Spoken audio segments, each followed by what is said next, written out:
There was serious doubt as to whether there would be enough interest in a museum that only had aircraft and spacecraft. It was the Smithsonian that didn't think this museum would be popular.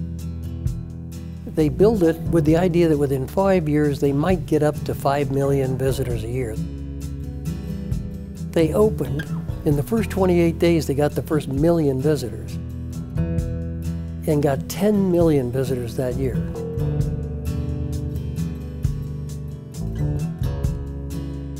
My dad was a Marine fighter pilot.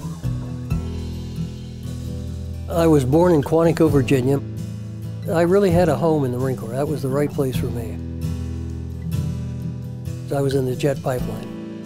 They created this co-pilot training course, and they took 7 of us and sent us to check out in the R4Q, a flying boxcar, which was much to our chagrin, I might say. But I did go to Vietnam. I did my tour there and did a lot of flying.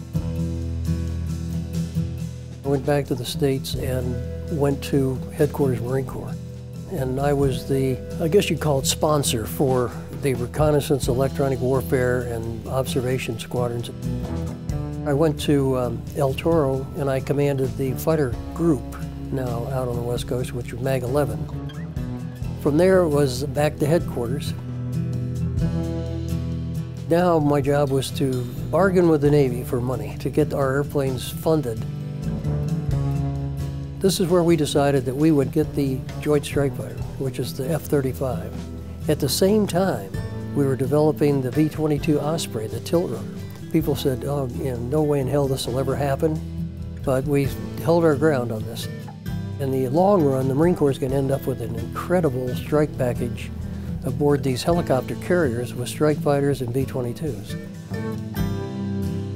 They sent me down to the 2nd Marine Aircraft Wing and was sent to Hawaii to command the 1st Marine Amphibious Brigade. We had F-4s, helicopters, we had artillery, the whole package. Could go anywhere in the world to fight. And then from there, promoted to 4 stars and became the Assistant Commandant. And that was a 2-year tour, actually Desert Storm. I was on the Joint Chiefs of Staff at that time. I was in for 36 years. I dreaded retiring, actually.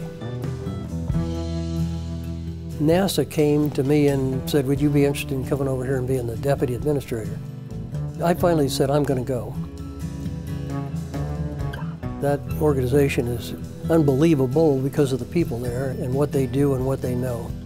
We're doing the space station, trying to get it on orbit, and Chandra and Hubble and all these things that are now really producing were all done during that period.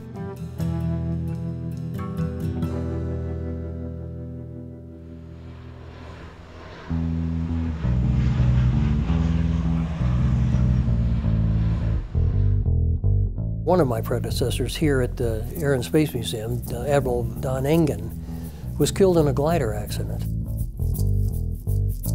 I became quite close to Senator John Glenn. He asked me whether I'd be interested in being the director here. So I told him yes. They hired me to raise the money and build this center, the Haase Center. They told me how much it was going to cost and how much they had. It would cost 3 times what they told me it was going to be, and they had 1/3 the amount of money that they told me they had. This is the only building in the Smithsonian that was built without any federal funding. Essentially it was, if you want it, you get the money and build it, and that's what we did. We have the knowledge, the scholars, the museum experience, and the people who can do the job here. And my job is to make sure we get the money and that we get the structure in place to be able to manage what it is that we're doing. We have the largest and most diverse collection in the world. It has to be of such significance that it has international impact, that it was truly the first that did what higher, faster, farther, carried more, whatever it might be. We've had phase 1 and phase 2. There'll be a phase 3 here because the collection keeps growing. Aviation is kind of a capsule of America and has all the good ingredients. If you just take a look at how things are done and who the people are that do it, they're visionaries and they're smart, they're innovative, they're ingenious in the way they do things. They're what make things happen.